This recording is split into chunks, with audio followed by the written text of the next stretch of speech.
নমস্কাৰ বন্ধুসকল, যতীন বৰাৰ বহু অপেক্ষিত বহু চৰ্চিত আহিবলগা ছবি ৰাঘৱৰ টিজাৰ মুকলি কৰি দিলে আৰু এই টিজাৰটো নাই আচলতে কেনেকুৱা হৈছে মই চাই কেনেকুৱা পালো সেই বিষয়ে সবিশেষ জনাম। গতিকে আপোনালোকে এই ভিডিঅ'টি শেষলৈকে চাই থাকিব। এই ৰাঘৱ ছবিখনৰ যি তেওঁলোকে 1 মিনিট 8 ছেকেণ্ডৰ টিজাৰ মুকলি কৰি দিছে আৰু 1 মিনিট 8 ছেকেণ্ডত তেওঁলোকে যি দেখুৱাব বিচাৰিছে আমি চাই পেলাই যি অনুমান কৰিব পাৰিছো যে ই এখন মাছ এণ্টাৰটেইনমেণ্ট কমাৰ্চিয়েল মুভি হ'বলৈ গৈ আছে আৰু এই ছবিখন পৰিচালনা কৰিছে যতীন বৰাই নিজেই আৰু এই ছবিখনৰ মিউজিক কৰিছে জুবিন গাৰ্গে, আমাৰ সকলোৰে প্ৰিয় জুবিন গাৰ্গে আৰু এই ছবিখনৰ আৰু যিটো বেকগ্ৰাউণ্ড মিউজিক সেইটো কৰিছে অজয় সিনহাই। আটাইতকৈ ডাঙৰ কথা এই ছবিখনৰ কাহিনী, চিত্ৰনাট্য আৰু সংলাপ লিখিছে আমাৰ সকলোৰে পৰিচিত নাট্যকাৰ, বিশিষ্ট নাট্যকাৰ অভিজিত ভট্টাচাৰ্যই। মইতো সেৱা কৰিছো যে এই ছবিখন যাতে কোনো বেংগলী, তামিল, তেলেগু, মালায়ালম নাইবা হলিউডৰ কোনো ছবিৰ লগত যাতে অলপ হ'লেও সংগতি নাথাকে, নহ'লে ইয়াৰ আগৰ ছবিখন অৰ্থাৎ ইয়াৰ আগত যিখন ছুপাৰহিট ব্লকবাষ্টাৰ ছবি ৰত্নাকৰ, সেই ছবিখনৰো কাহিনী, চিত্ৰনাট্য এইবিলাক লিখিছিলে অভিজিত ভট্টাচাৰ্যই আৰু সেই ছবিখন আচলতে কোনখন ছবিৰ পৰা কেনেকুৱা ধৰণৰ কৰ লগত সংগতি আছিল আপোনালোকে নিশ্চয় জানে, মই আৰু কোৱাৰ দৰকাৰ নাই। গতিকে এই ছবিখনত যাতে কোনো ধৰণৰ আন চিনেমাৰ লগত কোনো ধৰণৰ কিবা কপি বা কিবা নাথাকে সেইটোৱে কামনা কৰিম, কাৰণ আমি বহুত কষ্ট কৰি পোৱা পইচাৰে এখন ছবি চাবলৈ যাওঁ, তাৰপিছত আৰু যেতিয়া তামিল, তেলেগু বা মালায়ালম বা বেংগলী ছবিৰ আধাৰত জাষ্ট ক্লাইমেক্সটো চেঞ্জ কৰি দিলে বা কিবা দুই এটা দৃশ্য চেঞ্জ কৰি দিলে, তেনেকুৱা এখন চিনেমা চোৱাৰ আমাৰ একেবাৰে হেঁপাহ নাই। কাৰণ এই কথাটো এইকাৰণে কৈছোঁ কাৰণ অভিজিত ভট্টাচাৰ্যৰ লগত এই কপি শব্দটো এনি টাইম এটাচ্ড হৈ থাকে। আশা কৰোঁ তেনেকুৱা ধৰণৰ একো নহয় এই ছবিখনত, ই এখন ভাল চিনেমা, ছুপাৰহিট চিনেমা হওক। প্ৰথম যেতিয়া টিজাৰটো চাবলৈ আৰম্ভ কৰিছিলোঁ, য'ত ক্লিক কৰিছিলোঁ আচলতে মই ভাবিলোঁ যে ভুলতে ক'ৰবাত বেলেগত ক্লিক কৰি দিলোঁ নেকি, কোনোবা এডভাৰটাইজিং বা ভিডিঅ' গেমৰ কিবা ভিডিঅ'ত ক্লিক কৰি দিলোঁ নেকি তেনেকুৱা লাগিছে। কাৰণ টিজাৰটোৰ আৰম্ভণি হৈছে এটা ভিডিঅ' গেমৰ, এখন গেমৰ কাৰ ৰেচিং গেমৰ এটা ক্লিপছৰ পৰা।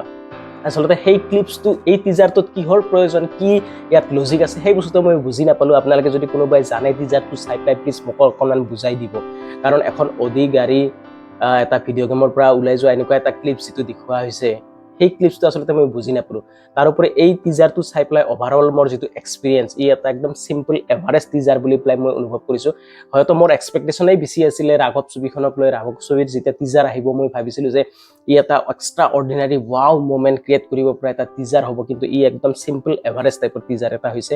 ইয়াত যিবিলাক প্ৰথম চিন দেখুওৱা হৈছে মেক্সিমাম গানৰ বা কিবা এনেকুৱা ধৰণৰ চিনছ দেখুওৱা হৈছে আৰু কাটছবিলাকো ইমান একদম স্পীড কাটছ দেখুওৱা হৈছে, একশ্যনবিলাক শ্ল' মোশ্যনৰ একশ্যন এটা দেখুওৱা হৈছে। তাৰপিছত যিটো এটা যতীন বৰাৰ একদম এণ্ট্ৰি চিন এটা দেখুওৱা হৈছে, সেই চিনটো একচুৱেলি লেটেষ্ট আহিবলগীয়া মুভি যদি আপোনালোকে গাদাৰৰ ট্ৰেইলাৰটো চাইছে তাৰ লগতো আপোনালোকে অকণমান হ'লেও চিমিলাৰ টাইপৰ আছে। আৰু বলিউডৰ মেক্সিমাম চিনেমাৰ যিবিলাক গান চানৰ যেনেকুৱা ধৰণৰ এটা ভাইব থাকে, ছেম ভাইবটো পোৱা গৈছে, যাৰ কাৰণে আচলতে যিটো আমাৰ অসমীয়া চিনেমাৰ এটা এক্সট্ৰা অৰ্ডিনাৰী ফিল এটা পাম বুলি ভাবিছিলোঁ। কাৰণ এখন ব্যয়বহুল চিনেমা অসমীয়া চিনেমা হিচাপে, আৰু ইয়াক লৈ বহুত চৰ্চিত, বহুত যতীন বৰাই বহুত ধৰণৰ ইণ্টাৰভিউত ইয়াৰ বিষয়ে কৈছে যে এখন ভাল চিনেমা বনাব, কিন্তু তেনেস্থলত যিটো হাইপ ছবিখনত ক্ৰিয়েট কৰিব লাগিছিল আচলতে এই টিজাৰটোৱে, সেই হাইপটো ক্ৰিয়েট কৰিব নোৱাৰিব বুলি একচুৱেলি মোৰ মনে কয়।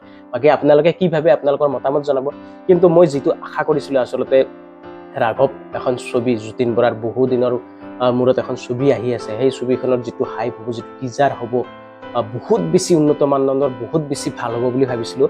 ইয়াত পজিটিভ কথা দুই এটাই আছে যে এই টিজাৰটো 1 মিনিট 8 ছেকেণ্ড চোৱাৰ পিছতো আমি ইয়াৰ কাহিনীৰ বিষয়ে অকণো অনুমান কৰিব পৰা নাই, সেইটো এটা বহুতেই ভাল দিশ। লগতে এই টিজাৰটোত যিটো BGM বেকগ্ৰাউণ্ড মিউজিক ইউজ কৰা হৈছে সেইটো খুবেই উন্নত মানদণ্ডৰ, খুবেই ভাল লাগিছে।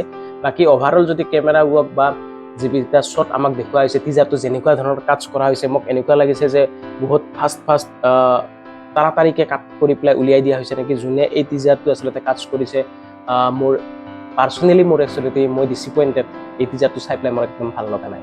বাকী আপোনালোকে এই ছবিখনত যতীন বৰাৰ লগতে দেখিবলৈ পাব নিশিতা গোস্বামী, তাৰপিছত সুমি বৰা আৰু মৃদুলা বৰুৱাৰ নিচিনা বহুত প্ৰতিভা সম্পূৰ্ণ টেলেণ্টেড কলা কৌশলী। গতিকে এই ছবিখন এখন ভাল ছবি হ'ব বুলি আশা কৰিছোঁ, কাৰণ টিজাৰটো চাই পেলাই ইয়াক এটা মন্তব্য দিয়াটো বেয়া কথা হ'ব। ইয়াৰ ট্ৰেইলাৰ আহিব, তাৰপিছত আৰু কিছুমান গান চানবিলাক ৰিলিজ কৰিব, তাৰপিছত হয়তো আমি লাহে লাহে অনুমান কৰিব পাৰিম যে এখন কেনেকুৱা ধৰণৰ চিনেমা হ'ব।